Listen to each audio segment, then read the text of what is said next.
This song is called Alice's Restaurant. It's about Alice in the restaurant. But Alice's Restaurant is not the name of the restaurant, that's just the name of the song. And that's why we call this song Alice's Restaurant.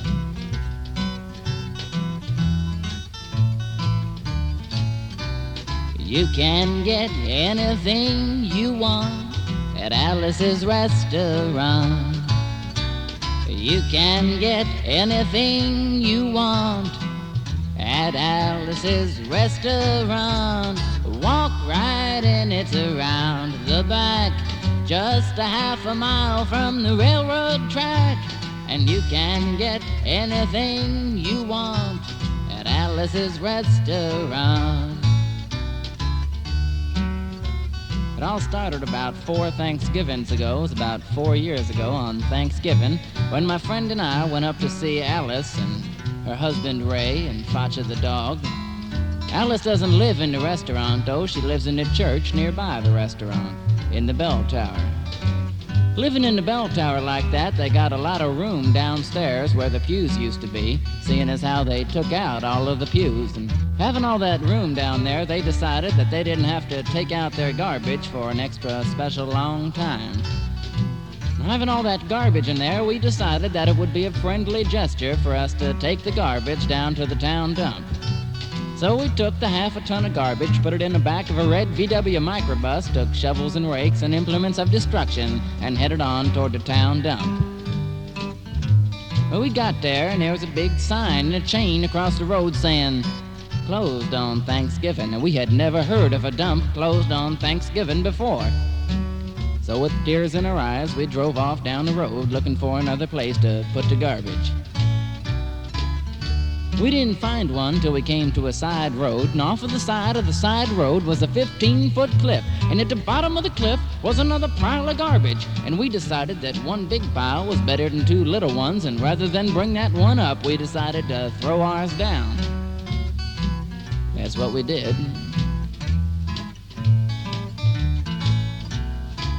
Went back to the church, had a Thanksgiving dinner that couldn't be beat. Went to sleep and didn't get up until the next day when we got a phone call from Officer Obi.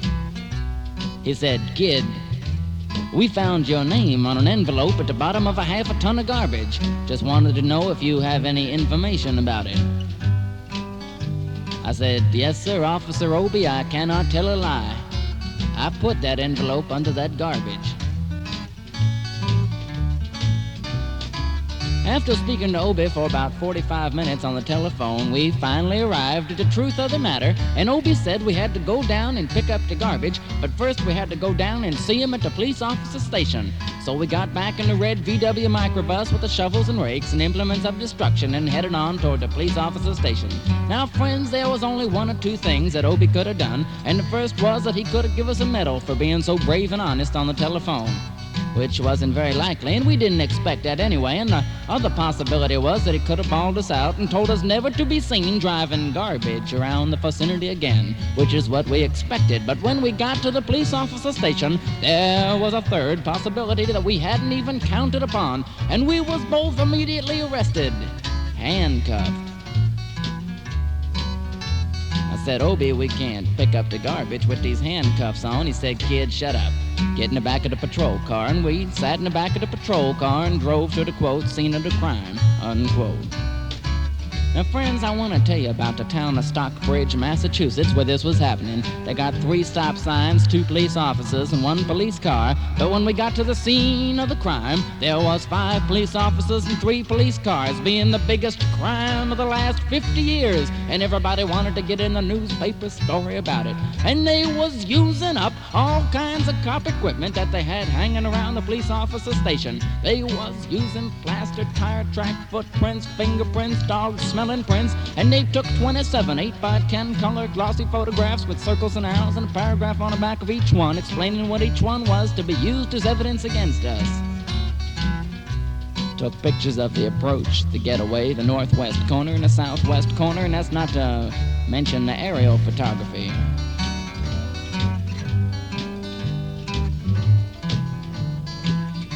After the ordeal, we went back to the church and Had another Thanksgiving dinner that couldn't be beat, went to sleep and didn't get up until the next day. When we had to go to court, we walked in, sat down. Obie came in, sat down. The man came in, said, all rise. We stood up. Obie stood up. The judge walked in, sat down with a seeing-eye dog, and the dog sat down. We sat down. Obie looked at the 27 8x10 colored glossy photographs with the circles and arrows and a paragraph on the back of each one explaining what each one was to be used as evidence against us. Then looked at the seeing-eye dog. Then looked at the judge. Then looked at the 27 8x10 colored glossy photographs with the circles and the paragraphs and then began to cry. Obie came to the realization that it was a typical case of American blind justice and there wasn't nothing he could do about it. We had to pay $50 and pick up the garbage.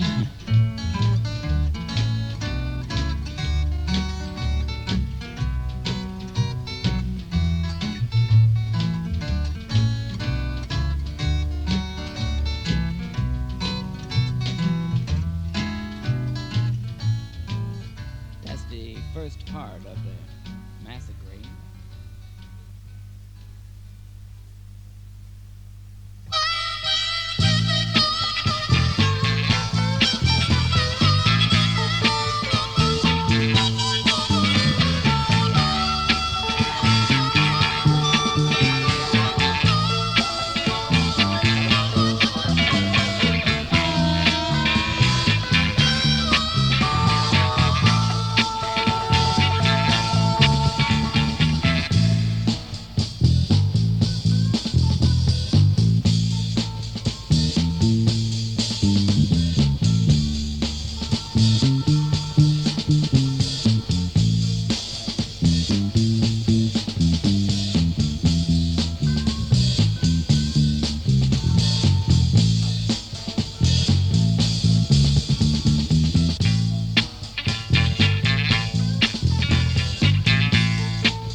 They got a building down in New York City called Whitehall Street, where you walk in, you get injected, inspected, detected, infected, neglected, and selected. I went in there one morning to have my physical examination. I got good and drunk the night before. I wanted to be the all-American. I wanted to feel like the all-American kid. I walked in, I was hung down, brung down, swung down, hung up. I walked in, I sat down, and gave me a piece of paper, said, "Kid, see the psychiatrist, room 604. I walked up there, I said, "Shrink, I want to kill. I want to kill. Kill. I wanna kill. I wanna see blood and gore and guts and veins in my teeth. Eat dead, burnt bodies. Kill. And I started jumping up and down, yelling, kill. And he started jumping up and down, and we was both jumping up and down, yelling, kill. Until the sergeant came over, pinned a medal on me, said, "Kid, you're our boy." Proceeded on down the hall, getting more injections, detections, infections, neglections, selections, and all kinds of stuff that they was doing to me at the thing there. And I finally came to see, I was there for a long time, friends. I finally came to see the very last man. I walked up and said, "What do you want to see me about?" He said, "Kid,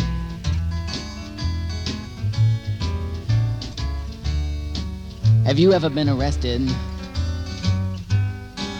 And I proceeded to tell him the story of the Alice's Restaurant Massacree, with full orchestration, 5-part harmony, and stuff like that. He stopped me right there. He said, "Kid, did you ever go to court?" And I proceeded to tell him the story of the 27 8x10 colored glossy photographs with the circles and arrows and a paragraph on the back of each one explaining what each one was to be used as evidence against us. And he said, "Kid, I want you to go over and sit down on that bench." He says, "Group W. Now, kid." I walked over to the bench there, and there was Group W. The bench where they put you if you may not be moral enough to join the army after committing your special crime. And there was all kinds of mean, nasty, ugly-looking people on the bench. There was mother rapers, father stabbers, father rapers sitting there on the bench next to me. And one of the meanest, ugliest, nastiest, the meanest, I'm talking about the meanest, nastiest, ugliest one, the meanest father raper of them all, was sitting right in front of me, and he looked over at me and he said, "Kid, what'd you get?" I said, "I didn't get nothing. I had to pay $50 and pick up the garbage." He said, "Kid, what were you arrested for?" I said, "Littering." And they all moved away from me on the bench till I said, "And creating a nuisance." And then they all came back, shook my hand, and we had a fantastic time on the bench, talking about crime, mother stabbing, father raping, stabbing, all kinds of groovy things that we was talking about on the bench, having a fantastic time till a sergeant came in, walked over, stood up, and said, "Kid, I want you to tell the 47 words, the sentence, 47 sentences. We want to know the details of the crime, time of the crime, and all kind of things. Got to say it to them about the kind of crime. We want to know the arresting officer's name, the district court she was arrested at, the time and location of the final time." They talked for 45 minutes, and nobody understood a word that he said, but we had fun filling out the forms and playing with the pencils on the bench. And I filled out I wrote down the Massacree just like it happened, with the 5-part harmony and the full orchestration just like it was, and turned over the piece of paper. And there on the other side of the piece of paper, in the middle of the other side, in capital letters, underlined, quotated in parentheses, read the following words: "Kid, have you rehabilitated yourself?" I went over to the sergeant. I said, "Sergeant, You got a lot of damned gall to ask me if I've rehabilitated myself. I mean, I'm sitting here on a Group W bench because you want to know if I'm moral enough to join army, burn women, kids, house, trolling villages after being a litter bug. He said, kid, we don't like your kind. We're going to send your fingerprints to Washington.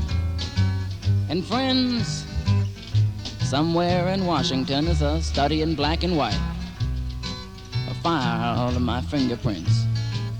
And the only reason I'm singing you this song is because you may know somebody in a similar situation. Or you might be in that kind of situation, and if you are,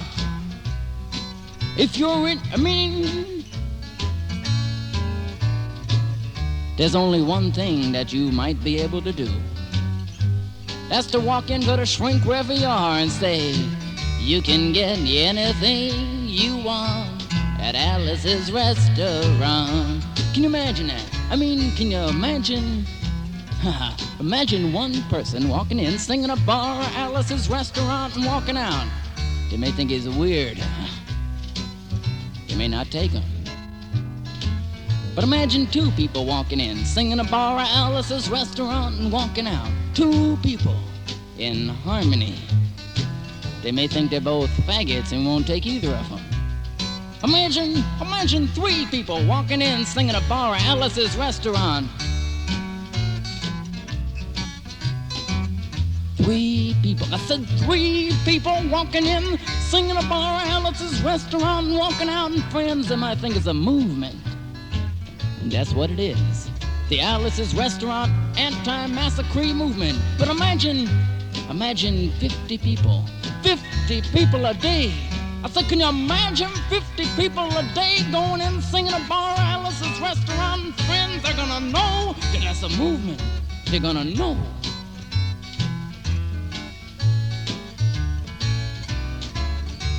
We'll wait for it to come around on the guitar here. Sing it when it does.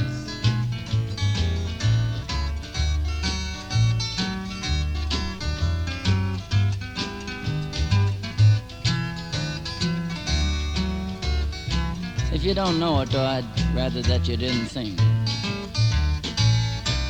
You can get anything you want at Alice's restaurant. You can get anything you want at Alice's restaurant. Walk right in, it's around the back, just a half a mile from the railroad track. And you can get anything you want at Alice's restaurant. I didn't hear you singing.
through the windless wells of wonder by the throbbing light machine, in a tea-leaf trance or under orders from the king and queen.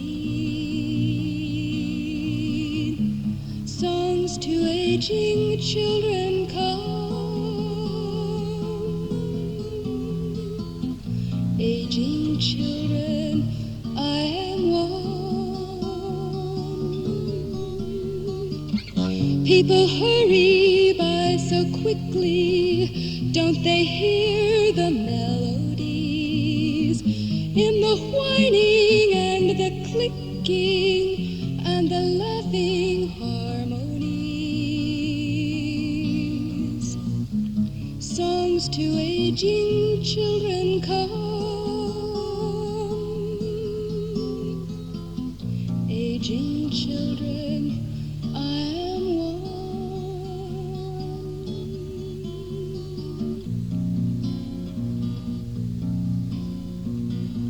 Some come dark and strange like dying crows and ravens whistling,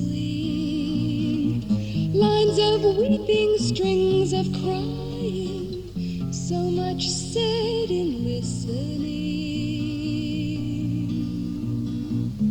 Songs to aging children come, aging children, I am one. Does the moon play only silver when it strums the galaxies? Dying roses, will they win their perfumed rhapsodies to me? Songs to aging children come,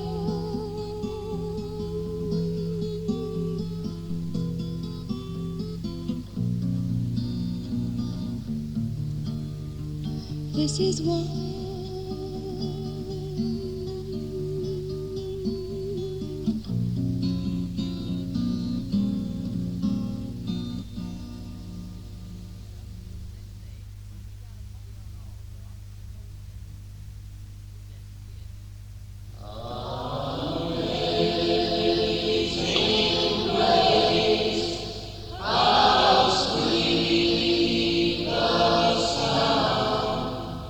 That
got your postcard yesterday. You said you had some things to say.